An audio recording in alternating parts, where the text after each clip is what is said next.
Columbus Blue Jackets' new head coach, Mike Babcock, is already facing some fairly serious and odd allegations. We haven't even reached training camp yet. I'll describe to you what's going on and what could come from it coming up next.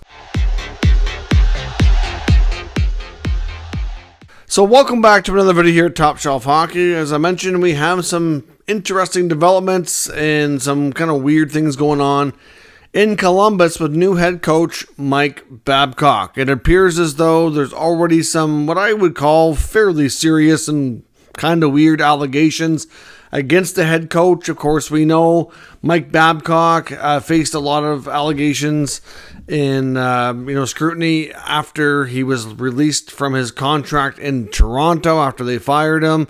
A lot of things came out about how he treated players, specifically Mitch Marner. And, certainly, he faced a lot of backlash and scrutiny for how things went down. And obviously some of the things turned out not to be entirely true. Some were partially true. And he did kind of talk about some of these things in interviews. And, for the most part, seemed to take ownership of it. Of course, he's also been roasted pretty hard for his previous stint in Detroit. A lot of players spoke out against how he treated players then as well. Of course, he hasn't coached in the NHL for the past couple of years, and now he's back. And we haven't even made it to training camp yet, and we already have allegations. Of course, as most of you know, any big hockey fan, obviously we're not far from training camps. Most training camps open within the next 8 to 10 days, and most teams have majority, if not all of their players in town. And a lot of teams, or if not all teams, do informal skates on their own. Of course, they can't work with NHL coaches, of course, because of the rules of the CBA and everything. So there's nothing official going on as a team, but most players are, around, and of course they'll be interacting with a lot of team staff and, using the facilities and all that kind of stuff. So the information comes from Spittin' Chicklets podcast, which I don't typically listen to. I'm not really a fan of their work, but I did see a clip that was shared on social media, which comes obviously with Ryan Whitney and Paul Bissonnette talking about this situation. So Bissonnette was apparently received a text from a current NHL player. He didn't specify if they played for the Jackets. He just said an NHL player texted him and said, "Hey, have you heard what's going on with Babcock in Columbus already?" And he's like, "No." And so he said, so what he's been doing, and apparently, right off the hop here, calls Captain Boone Jenner into his office and says, "Hey, I want to get to know you better. I don't know what kind of person you are. Give me your phone. I want to go through your photos." And he says that basically he's like looking at photo slideshows on a TV in his office. Like, you don't call your players into your office and say, "Hey, I want to get to know you better. Give me your phone."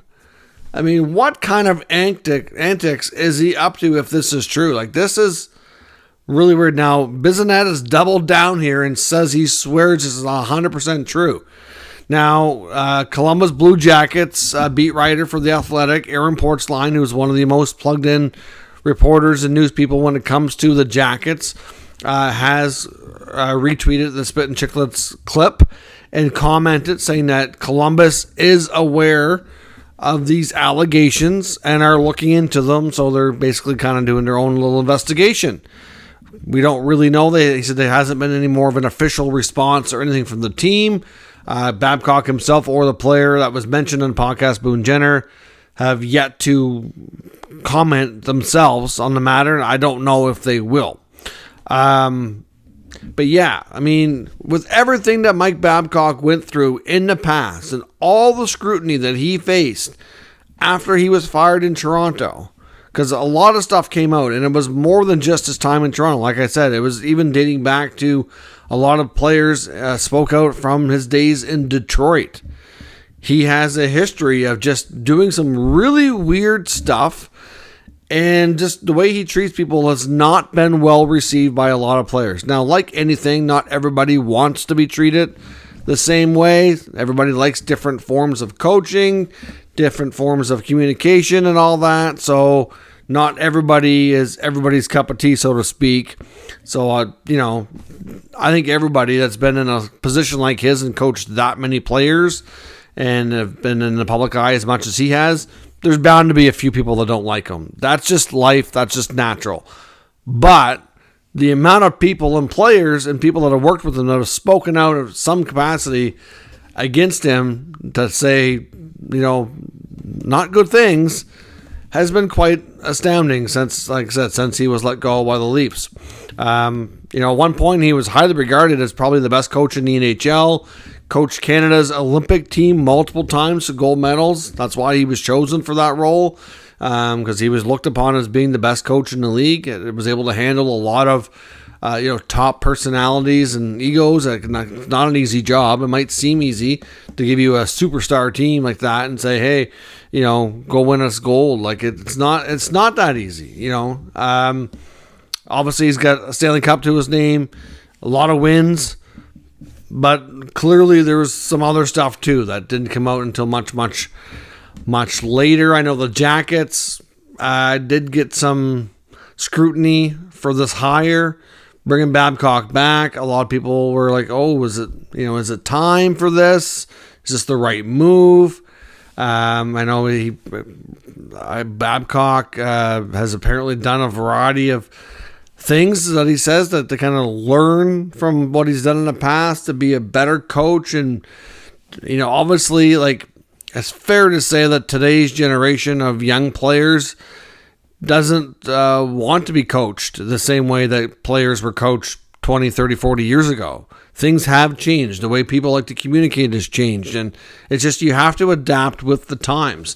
And you have to understand that a lot of things that were tolerated back in the 60s, 70s, 80s are just not tolerated today, because a lot of it is borderline abuse, whether you want to admit it or not. It can be abusive type behaviors to some degree.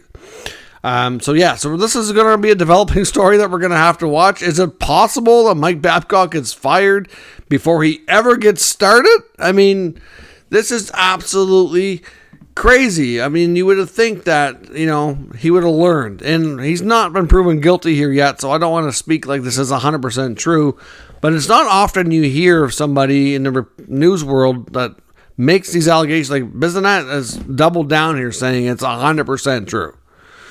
So, I mean, like I said, I'm not a Paul Bissonnette fan myself. I don't really care for Barstool Sports or the podcast. I do like Ryan Whitney. I think he's got some interesting things to say from time to time. But I don't really listen to their podcast. But this started getting a lot of attention online, so I had to look into it.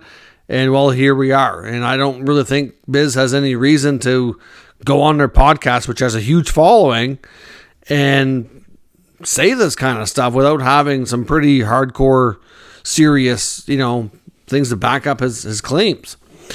So, yeah, I don't know. Let me know what you think of this. It just seemed really weird to you to call players into your office and say, hey, I want to get to know you better. Give me your phone. Like, if you were a player, how would you respond to that? That's just weird. Just weird. It's an invasion of privacy. I mean, I know they were asking the question on the podcast, is this even legal? I don't know. I mean, really, if you hand over your phone legally, willingly, and let somebody look through it, I don't think there's anything illegal. But at the same time, I don't think you should ever feel obligated either, unless they're subject to a criminal investigation, that they feel like there could be evidence there or something like that, which you might not have a choice. But otherwise, like, nobody's looking at my phone. I mean, I don't care who you are. Like, that's a ridiculous request. If this is all true, then we can say that he's learned absolutely nothing, and he's an even bigger clown than we thought he might have been before. It's insane. So let me know what you think of the situation, and certainly stay tuned for more updates as the team looks into this, investigates, and we'll see what comes from it. I'll be curious to see if Babcock himself or the player, or any players on the Jackets for that matter, that may or may not have been involved in this, speak up and put out a statement, or if Jarmo Kekalainen does as the GM or the team, or even John Davidson, the president. We'll see. So let me know your thoughts on this odd scenario down in the comments, what you think will come from it, and we'll discuss further. If you're new to the channel, make sure you subscribe. Stick around. We'll keep you up to date with all the latest news, rumors, and analysis of all 32 NHL teams. Thanks for watching, and I'll catch you next time.